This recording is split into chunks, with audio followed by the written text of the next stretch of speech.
Welcome to the British Shooting Show, and Bill Elderkin and I meet up 2 or 3 times a year, and I always like meeting with Bill. I always call the Bill the knowledge. I throw in 1 or 2 interesting questions, but the trouble is he always comes back directly with an answer. But this is an interesting era. Good one for Bill, Duran. Yes. Yeah. I understand that you used to tap 1 or 2 to 1 or 2 of the records. Well, I don't think they were quite me, really. But, I was more the Thompson twins. But, Come on, what are we looking at? We're looking at a couple of OUs that are, what are they, about the 80s? This was a little bit later than that. I think this is actually 10 years old, so this is sort of 2003. Yeah. But yeah, I mean, this is the best Italian sidelock Beretta, the SO6 range, which they changed from the SO4 and SO3 to the SO5 and the SO6. All right. Which was just mainly really they put 4 pins that side and that side, where the others used to be 4 and 3. Just explain to the viewers what the pins are all about. Well, the pins in here, you've got, like an English sidelock where you have 9 pins. Yeah. This is a full sidelock, so all your mechanisms in here and your hammer. But these are the sears and the sear springs that are on there.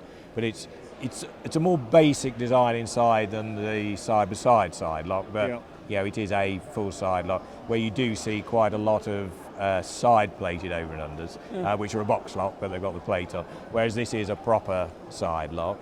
Now on I mean, this is an SO6 EELL, so it is the game version. This particular one is 30-inch, which obviously most people go for. Yeah. They're always a very pretty gun with the engraving. You know, the Italian craft of art. You know, with the game scene, the boulder scroll. Pretty through, isn't it? And they always put very nice bits of wood on. I mean, they are.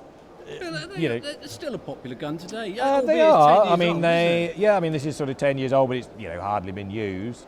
And yeah, I mean, again, now they're a bit more bespoke now. You can pick your engraving and things like that, and they're quite a higher sort of finish on the engraving. They've now done what they call the SO10, which is the follow-on from this, where I don't know if you can probably see there. It's got the crossbolt there.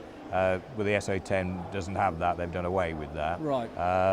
But this still, I mean, for a good hard-working over and under that looks very nice. Yeah. It comes in there. I mean, new. I think what are they now? New, roughly sort of 32,000. Are they really? And where are we with this? Are those 10 years old? What's about I mean, here we are, 17, 18.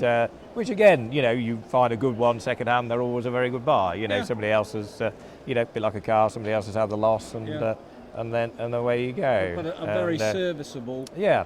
Very pretty gun. That's right. I mean, but again, I say it is a heavier feel to it, but again, with the high bird shooting they're all doing and firing all these shots, exactly.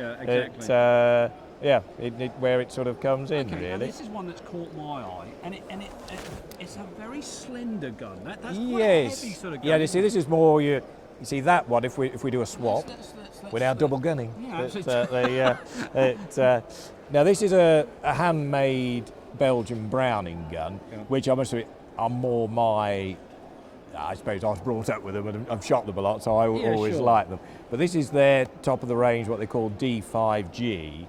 So you've got like the Louis XV engraving, this real bold sort of oak leaf and scrolls all the way through, and you have there's the engraver's name there. Oh, yes. And this one was so this one was sort of about 85, I think, by the looks of it, when it was actually produced. It's got 30-inch barrels, now straight hand stock, which is very English style and pretty wood, which a lot of people like on a single trigger or pistol grip because you don't move your hand, but if somebody just wants something a bit slender and a bit better feel to it, then obviously the straight hand. Brownings, who had sort of known, they have the slightly different design. You'll see here. This is a 2-part system. That's right. It's what they call the 3-piece fore-end. Right. And Brownings are known there where you slide the fore-end forward, then you undo it. And what they've done with this is they've split the fore-end in half. That stays permanently on the barrel, and that slides. Yeah. And what it actually does do, it just takes away the pressure on all the wood, so it stops it sort of cracking. And obviously it does look a bit, just a bit slightly different, doesn't it? A bit prettier. But yeah, and then again, you know, I mean, a gun like this new now, they're about 25, somewhere there. And this one I think we've got up for about 10. Again, you know, somebody wants... A lot of gun for the It money. is, that, yeah, isn't it? something a bit more individual and, you know, do the job, you know, very well. Interesting. Well, Bill, thanks very much indeed Yeah. for explaining sort of the early 80s guns. And I have to say, but both very, very nice guns indeed. Do like the Browning. That's it. Pleasure. Thank you, my Good. friend. Nice See to you see soon. you.